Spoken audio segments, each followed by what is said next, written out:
खुद पे self belief रखना कि अगर मैंने ये स्टार्ट किया है तो मैं ये ख़त्म करूँगा ही। खुद में एक परसिवरेंस होना चाहिए कि मैं अगर इस बार नहीं हुआ तो मैं फिर से दे सकता हूँ। कंसिस्टेंसी की है कि डेली इतनी ही पढ़ाई करनी है, बहुत ज़्यादा नहीं बट लिमिटेड डेली करना है।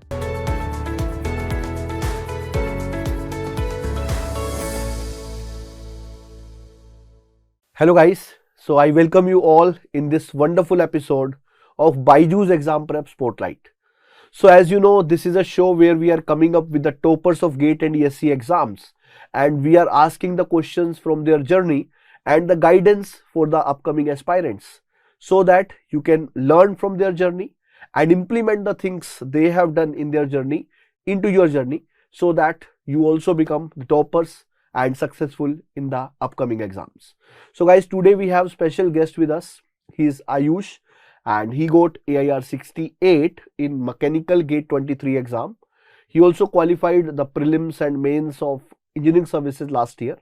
So we will asking all the questions on behalf of yours.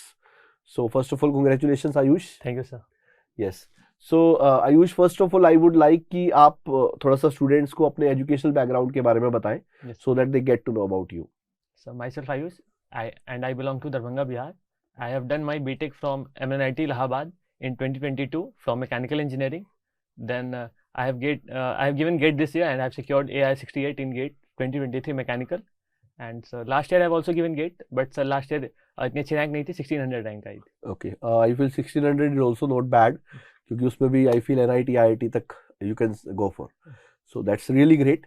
So Ayush, my first question to you is what was that first time when you think of starting preparing for GATE, and उस समय पर for preparation what was the motivation for you? So for the first time I came to know about the GATE when I was in my second year. Okay. Then I came to know about the GATE examination and ESE also. Then afterwards, from third year, I started my preparation. Okay. Actually, in my college, there are very students who prepare for GATE and ESE, seniors. Okay. So the seniors guided me that I should give a try for the GATE and ESE, that it is a better option than placements. So from that point, I started my preparation. Great. So you already covered one thing, that as you are in NIT Allahabad, so there are obviously good opportunities for placement, but you were thinking you will get something better for GATE. It means you were thinking for PSUs obviously. Yes, sir. So fine. So Ayush, I would like to ask you, like as you qualified both GATE and ESE exam, so generally it is a common doubt in the students' mind ki can we prepare GATE and ESE together? Because generally students who start preparing, initially they think ki, okay we can. After June, July comes, then they say only concentrate on GATE. Yes. So how you manage both the preparations together? That is a very common doubt in the students' mind. Sir इसके लिए sir एक line है, sir आपकी ही line है कि अगर आप gate के लिए प्रिपेयर कर रहे हो तो आप गेट निकालोगे, अगर आप ESE के लिए प्रिपेयर कर रहे हो तो आप ESE निकालोगे, और अगर आप दोनों के लिए प्रिपेयर कर रहे हो तो दोनों निकालोगे। Great great. तो सर वो एक आपकी लाइन थी सर, आपने क्लास में कही थी, तो सर वो उसको ही लेके चलना है सर। आप फोकस चेंज नहीं करना है, जो एक फोकस बना लिया है कि अगर गेट ESE दोनों देना है तो स्टार्टिंग से अगर चीज़ें उस हिसाब से मैनेज करके रखेंगे तो लास्ट में ऐसा रश आएगा नहीं। वो रश इसलिए आता है, पैनिक इसलिए आता है क्योंकि हम फिर अच्छे से तब नहीं कर रहे होते हैं। तो सर टेक्निकल तो सेम पार्ट ही है दोनों में, अगर गेट का प्रिपरेशन कवर है तो ESE भी कवर हो ही जाएगा। ऐसे भी सर पिछले 2-3 साल से ESE प्री के बहुत न्यूमेरिकल टाइप आ रहे हैं, इतना थ्योरेटिकल अब आता नहीं है। और सर जो GS वाला पोर्शन है वो लास्ट के 1-2 मंथ में कवर हो जाता है। Yes, so as technical is almost same, so Yes, definitely if we just थोड़ा सा concentrate in paper one पे रख ले, Yes. तो I feel दोनों will be covered. Great. So Ayush, I would also ask you one thing, like as in your preparation journey, you were in college at that time when you started. So when you were starting, so at that time, have you seen some hurdles would be coming? So definitely now you experience that, so definitely you can guide the student that those hurdles which will be coming in the preparation, like कभी company आ गई, कभी mid sem आ गया, तो इन सब के दौरान हम किस तरीके से फोकस रह सकते हैं। So at that time also I feel 1600 is not bad rank, तो उसके हिसाब से भी आप स्टूडेंट्स को गाइड कर सकते हैं कि during that period how we can manage. Yes sir, during that period college में बहुत डिस्ट्रैक्शंस होते हैं, तो थोड़ा सा अपने आप को सेल्फ फोकस रख के कि ज़्यादा चीज़ों पे ऐसे डिविएट नहीं होना है।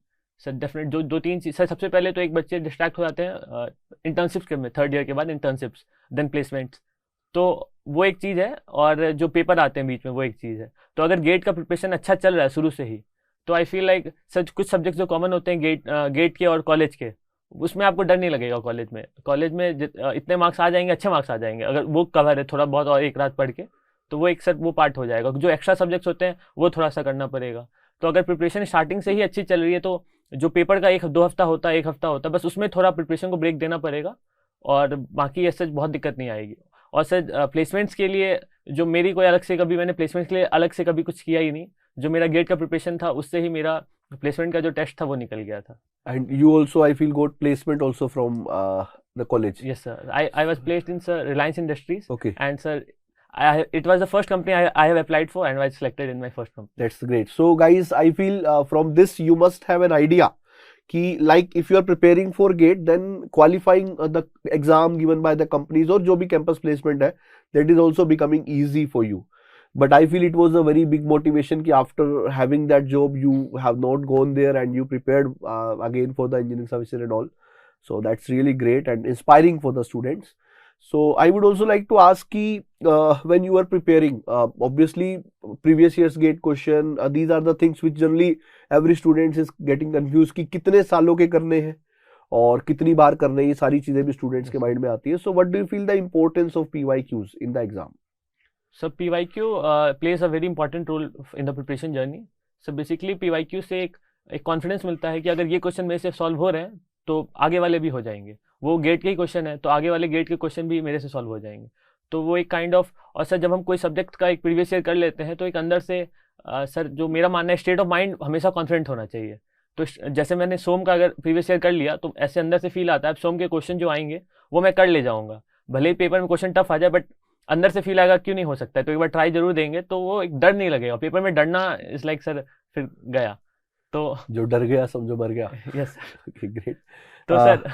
तो सर प्रीवियस ईयर और सर कितने सालों का करना चाहिए सर 2005 से भी कर सकते हैं, 2000 से भी. मैंने 2000 से स्टार्ट किया था बट 2005 से भी कर सकते हैं अपने टाइम के अकॉर्डिंग, थोड़ा बहुत एडजस्ट करके. Last 15 years 20 years is enough sir. So वो तो मेरे ख्याल से लगता है कि जितना ज्यादा करेंगे उतना ही ज्यादा बेनिफिट है, ऐसी चीज है. So one more thing Ayush, ki when we are going for preparation, definitely a lot of demotivation comes in between of the journey. Yes sir. कि it is like कि whenever like we are in a train, so अब मान लो मुझे जाना है अगर पटना और मैं बैठा हूँ दिल्ली से, तो ऑब्वियसली मुझे दिल्ली से पटना नजर में नहीं आएगा, तो मुझे ऐसा ही लगेगा कि नहीं पहुंचने वाले हैं. सो द सेम थिंग कि जब प्रिपरेशन करते तो भी ये लगता है कि नहीं होने वाला है, नहीं होने वाला है. वो आपको पता तो तभी लगेगा when the exam will be coming closer. So obviously when demotivation comes, how you handle that? Because in between जब सितंबर अक्टूबर का समय होता है, every student have that phase कि अब नहीं हो पाएगा, अगले साल देंगे. So ऐसा कुछ आपके साथ भी हुआ था, और हुआ तो how you manage that? Yes sir. Sir, the very important thing which I have always kept in my mind that believe in yourself.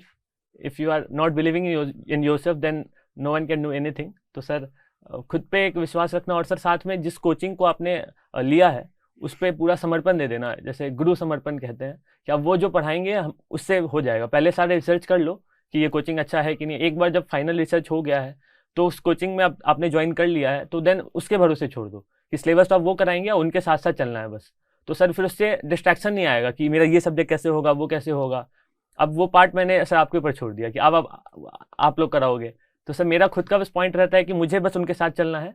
तो सर जो ये वाला जो फील आता था कि अब नहीं होगा तो फिर सर मैं ऐसे देखता था जितना रास्ता भी दिख रहा है उतना तो कवर करते हैं, आगे का रास्ता वहाँ पहुँच के दिख जाएगा. ग्रेट. अब जब आपने मतलब ऑलरेडी प्रिपरेशन कर रहे थे तो टेस्ट भी दिए होंगे. कभी कभी टेस्ट में कम नंबर आना भी एक तरह का डिमोटिवेशन देता है. तो उससे कैसे स्टूडेंट टैकल करे? Yes sir. टेस्ट में सर कम मार्क्स आने सर इससे मैं खुद भी डिमोटिवेट होता रहता था काफ़ी टाइम. बट सर ये बहुत ही गलत अप्रोच है टेस्ट के मार्क्स देके रैंक देके डिमोटिवेट होना. Test sir is for the analysis और खुद के सेल्फ इम्प्रूवमेंट के लिए. तो टेस्ट से हमें वो पार्ट देखना चाहिए क्या गलतियाँ हुई हैं उसको कैसे एनालाइज करके और अगली बार सही कर सकते हैं. तो इस पर अगर फोकस करेंगे तो वो वाला जो पार्ट है जिससे डिमोटिवेट होते हैं सर जो रैंक है बेसिकली टेस्ट की उस रैंक को ऐसे हमें देख के ऐसे दिल पे नहीं लगाना चाहिए. तो जो गलतियाँ हो रही उनको देख के ऐसे आगे बढ़ते रहना चाहिए. So means just to improve yourself कि कल आप आज से बेहतर हो, बस इसी की कोशिश करें. सो आयुष, एक और चीज़ कि when you were preparing for ESC already you said कि टेक्निकल सेम सा है. तो आई फील कि जब आप दोनों के लिए प्रिपेयर करते हैं टेक्निकल नो डाउट सेम है, बट पेपर 1 के लिए अगर कोई चीज़ आप बोलना चाहें, क्योंकि जो एस्पायरेंट है वो दोनों ही प्रिपरेशन करें अगर, तो पेपर 1 में कितना एक ध्यान रखना चाहिए? पेपर 1 में 10 सब्जेक्ट्स होते हैं सर, जिसमें से 2 हो गए मैथ्स और एप्टी. तो ये काइंड ऑफ टेक्निकल वाला पार्ट ही है, तो इसमें गेट के लिए साथ साथ हो जाता है। तो सर अब 8 बज गए, 8 में से सर जैसे मैंने 5 किए थे 8 में से, ICT, करंट अफेयर्स और एथिक्स, ये तीनों मैंने छोड़ दिए थे, क्योंकि सर एथिक्स का जो पार्ट है वो काफ़ी सा बेसिक सा होता है, खुद के एक मोरल एथिक्स अपने खुद के भी होते हैं, तो उससे हम रिलेट कर सकते हैं। और सर जो कुछ सब्जेक्ट हैं जैसे project management, standards quality, material science, ये वाले सब्जेक्ट सर जो है ये काफ़ी मिलते जुलते हैं मैकेनिकल से। तो हम अगर इनको अच्छा कर लें कि इसमें से 50-60% अटेम्प्ट हो जा रहे हैं, और सर डिज़ाइन ड्राइंग, सेफ्टी, और सर एक मुझे अच्छा लगता था ज्योग्राफी का पार्ट था, बेसिक्स ऑफ एनर्जी एनवायरनमेंट, तो सर मैंने ये 5 कर लिए थे। तो ऐसे करके 4-5 सब्जेक्ट्स अच्छे कर लेंगे, और मैथ्स एप्टी तो सबको ही आता है, मतलब आना चाहिए। और सर फिर एक आध क्वेश्चन सर वहीं पे फील आ जाएगा, तो ऐसे करके इतना इनफ है। ऐसा 100% कवरेज कभी होगा नहीं सर, वही परेटो रूल अप्लाई होता है कि 20% मेहनत में 80% मार्क्स लाओ, बाकी के मार्क्स बढ़ाने के लिए बहुत मेहनत चाहिए। Exactly. तो 70-80 मार्क्स, 90 मार्क्स तक आ जा रहे हैं तो बहुत अच्छे मार्क्स।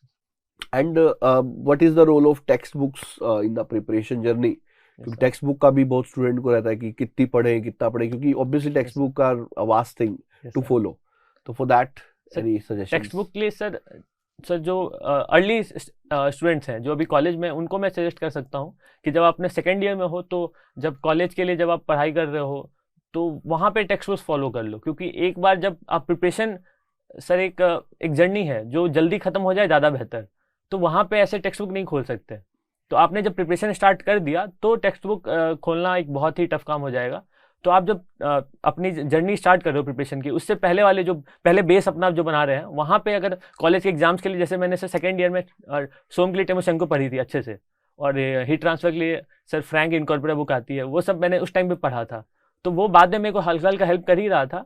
तो उस टाइम पे आप पढ़ सकते हैं, बट एक बार जर्नी स्टार्ट हो गया, जैसे थर्ड ईयर में भी कर सकते हैं, फोर्थ ईयर में आपने अगर प्रिपरेशन स्टार्ट कर दी, तो वहाँ से मुझे नहीं लगता टेक्स्ट बुक की जरूरत है। जो कोचिंग पढ़ाते हैं बहुत सफिशिएंट होता है, ऐसा नहीं है कि सर टेक्स्ट बुक के बिना नहीं सिलेक्शन होगा, टेक्स्ट बुक के बिना भी नोट्स बहुत सफिशिएंट होते हैं, उससे हम कर ले जा सकते हैं। और टेक्स्ट बुक में आप ये कर सकते हैं कि कोई टॉपिक जहाँ आपको डाउट वगैरह है, ये सर ये एक पार्ट तो है। मैं कई बार ऐसा बोलता भी था कि जो टेक्स्ट बुक के सहारे, मतलब अगर शुरू करेगा कोई स्टूडेंट, तो वो पंचवर्षीय योजना जैसा हो जाएगा। It will take a lot of time, मतलब अगर सब कुछ आप बुक्स पर ही पढ़ रहे हो, क्योंकि उसमें आपको ये नहीं पता क्या पढ़ना है क्या नहीं पढ़ना है। एक आध फॉर्मूला सर कुछ डाउट आ गया तो refer for that we can refer, हाँ डेफिनेटली, या फिर कुछ अच्छे क्वेश्चंस प्रैक्टिस करने का मन हो तो। एक और चीज आयुष की, जो 3 घंटे एग्जाम आप देते हो, उस समय पे जो प्रेशर बियर होता है, वो भी एक बहुत ही डिफिकल्ट टास्क होता है। बहुत सारे स्टूडेंट्स का ऐसा होता है, तैयारी अच्छी है और टेस्ट में अच्छे मार्क्स आए, पेपर में नहीं आए, तो ये शायद आपके साथ भी हुआ है। तो उसके लिए इस बार कैसे टैकल किया था? सर लास्ट टाइम मेरे साथ ये हुआ था। हाँ एग्जैक्टली, तभी मैंने पूछा। सर मेरी प्रिपरेशन, आई वाज फीलिंग कि मेरा अच्छे रैंक आ सकती थी, बट मेरा पेपर, जो मेरे एक्सपेक्टेड जो टेस्ट में आते थे मार्क्स, उससे बहुत कम आ गए। लास्ट ईयर मेरे सर 55 मार्क्स ही आए थे। तो सर वो एक चीज़ थी कि पेपर में जाके पेपर बहुत लास्ट ईयर टफ आ गया था 2021 के कंपेरेटिवली, तो एक माइंडसेट नहीं था मेरा ऐसा पेपर देखने का, और बहुत डायग्राम्स बहुत बड़े बड़े आ गए थे। तो ना सर एक जो चीज़ है, डरना नहीं है वहाँ पे। अगर कॉन्फिडेंस रहेगा तो क्वेश्चंस ऐसे हार्ड होते नहीं है, बस वो दिखने में हार्ड लगते हैं, बड़े बड़े क्वेश्चन देख के डर जाते हैं।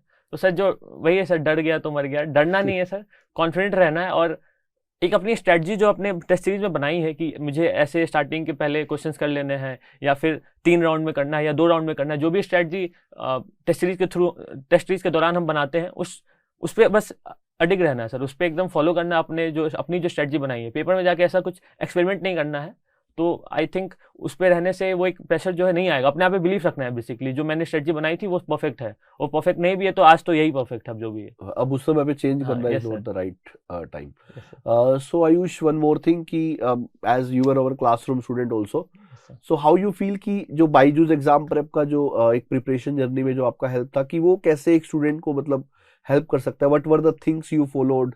तो उसके बारे में भी, क्योंकि जो student already Byju's exam prep में एनरोल्ड है, उनको पता लगे कि कैसे वो उन सारी चीज़ों का यूज़ करें जो हथियार उनको दे दिए गए हैं।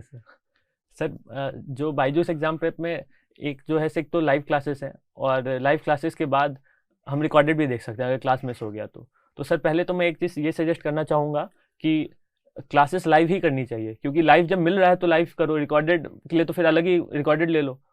तो सर लाइव वाले में सर डिसिप्लिन बना रहता है, टीचर के साथ इंटरेक्शन रहता है, डाउट वगैरह पूछ सकते हैं, और एक जो सेल्फ डिसिप्लिन रहता है कि क्लासेस आज इतना हो ही जाएगा, अगर क्लास मैंने सर के साथ किया तो तो सर मैं तो सजेस्ट करूँगा लाइव ही करना चाहिए। इफ़ इन केस कुछ ऐसी दिक्कत आती है कभी, तो रिकॉर्डेड वर्जन भी रहता है, या फिर कभी कुछ डाउट आ गया, मिस हो गया क्लास में, तो वो एक ऑप्शन है अवेलेबल, उसका भी मैंने काफ़ी यूटिलाइज़ किया। और सर सेकेंड एक जो क्लास के बाद सर एक क्विज़ होते हैं, तो जो टॉपिक में पढ़ाया गया वो पहले से शेड्यूल रहता है, आज ये टॉपिक होगा, देन ये टॉपिक होगा, तो उसके हिसाब से वो क्विज़ रहता है। तो क्लास के बाद वो क्विज़ कर लेने से एक अंदर से सेटिस्फैक्शन आ जाता है कि आज मैंने जो पढ़ा है ये मेरा क्लियर है, नहीं तो मेरे क्वेश्चंस बन गए, मतलब क्लियर है। कुछ डाउट आया तो फील आ जाता है तुरंत कि अच्छा ये वाला पार्ट का क्वेश्चन नहीं बन रहा है, तो वो क्विज़ के थ्रू मैंने फिर कवर कर लिया सॉल्यूशन देख के, या फिर अपने नोट्स वापस से देख लिए। तो सर एक क्विज़ बहुत अच्छा पार्ट है।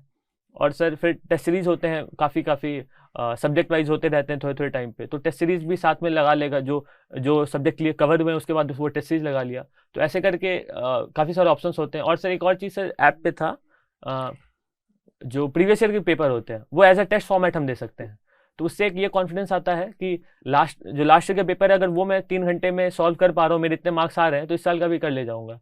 तो सर वो एक चीज़ है जो बहुत अच्छी लगी मेरे को, मैंने भी वो किया था। मैंने पिछले 3-4 साल के गेट के पेपर उस पर दे दिए थे, ऐसे कि ये मेरा पेपर ही चल रहा है एज अ मॉक टेस्ट।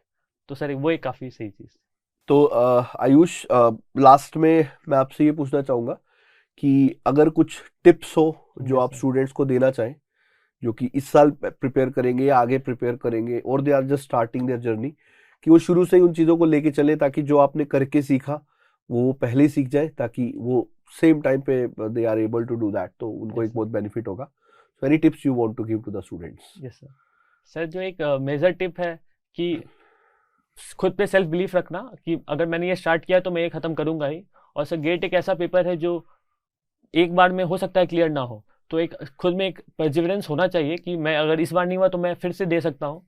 और सर एक स्टार्टिंग में जो एक गलती रहती है बच्चों की, कि अगर मैं प्रिपरेशन कर रहा हूँ तो मेरा हो जाएगा ना, एक श्योरिटी क्वेश्चन मार्क डाल देते हैं कि अगर प्रिपरेशन करेंगे तो हो जाएगा।